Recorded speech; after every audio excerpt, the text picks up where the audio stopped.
Hey everyone, welcome to your Universe Z, the place where we talk all about the Dragon Ball universe. Today we are going to go through Goku reveals all the enemies he has ever killed, and if you would like to see more Dragon Ball content, please leave your like and subscribe to join our Universe Z. Goku has gone through many fights throughout the entire history of Dragon Ball. However, unlike some shounen protagonists, he did kill a fair amount of enemies over time. In today's video, we are going to mention some of the most memorable and interesting ones of all. It will certainly be not only a curious list, but also a very nostalgic one. So, let's do it. Death is a staple of Dragon Ball, with most characters dying twice before the original series ended. While death has rarely been permanent in the franchise, that doesn't mean it doesn't carry weight. Gurren dies several times, but his first two deaths are some of the most exciting moments in Dragon Ball, period. Villains also die in abundance, but unlike the heroes, they die only once. Goku has killed many bad guys over the years, in addition to taking an innocent life or two, but only when necessary. Goku doesn't like killing, but he gets on with it when he needs to,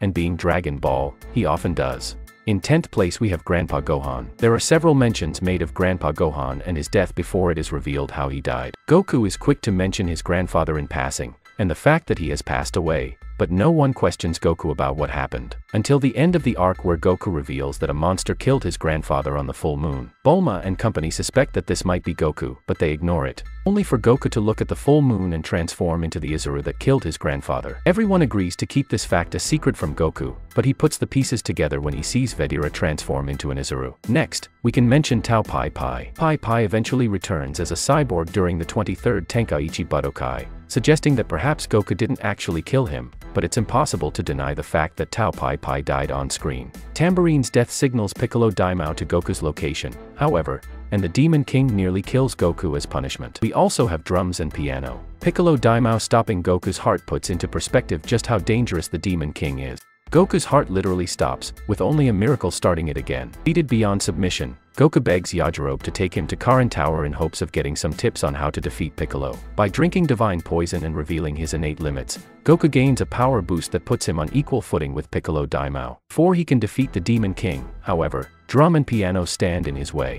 Goku kills Drum as a means of saving Ten Shinyan, while Piano dies of collateral damage. Next we cannot fail to mention Piccolo Daimao. Strong as Piccolo Daimao, Goku puts up an incredible fight against the Demon King. It is undoubtedly the fight the entire arc was building up to and by no means disappoints. That said, Goku is not stronger than Piccolo and that shows a lot. By the end of the fight, Goku is crippled and near death. Goku is brought to a point where Ten Shinyan needs to attack and save him. The only reason Goku survives is because Piccolo lets his arrogance get the best of him. Failure to completely cripple Goku ends up being Piccolo's undoing. Future Frieza also had a memorable death. This fight never happens in the main canon, but that's only because future Trunks misreads the situation and jumps with no way of knowing that Goku knows instant movement and Frieza has already landed on Earth. Trunks rushes in to save the day. Trunks believes he caused a butterfly effect, but his intervention is what really gets the timeline out of control. In Trunks' timeline, Goku presumably teleports just as Frieza and King Cold land on Earth, killing them victimlessly. In the main timeline, Goku ends up sensing Trunks' ki in space. With no need to save the day,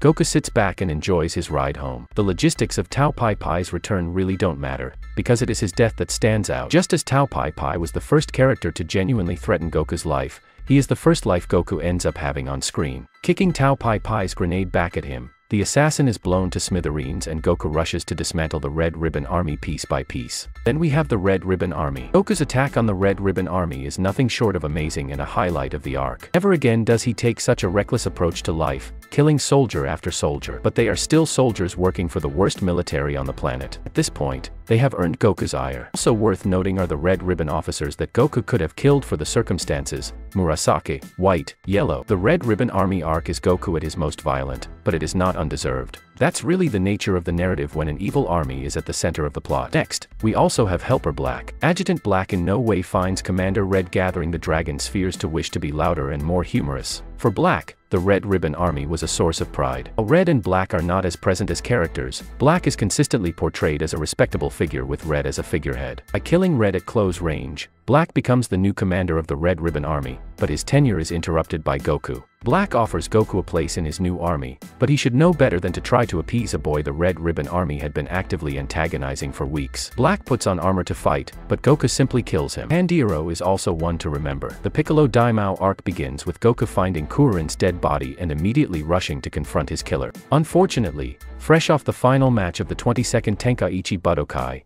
Goku is quickly defeated by Tambourine, even losing Kintown in the process. Goku falls to Earth, and it is only by chance that he survives. But he actually survives, and after eating a good meal, Goku gets a chance to fight Tambourine again. This time, Goku kills Tambourine with minimal effort, taking revenge on Kuririn. In Dragon Ball Super, we have the death of Frieza. When we set everything 3 minutes in the past, Goku fired a God Kamehameha at Frieza, effectively killing him and sending him back with the Hell's Angels. Then the death of Vegeta's copy. After Kamisen's copy was weakened due to Monica destroying Kamisen's core, Goku finished him off with a God Kamehameha. Second to last, we have the death of Goku's fight against Yakin seems inconsequential at first, but it is actually the straw that breaks the camel's back for Vegeta. Back in the realm of the living for a single day, Goku is ready to fight Vegeta in the quarterfinals at the 25th Tenkaichi Budokai only for the tournament to be hijacked. Goku assures Vegeta that they will have their fight as soon as the situation with Babidai is resolved, but things escalate quickly.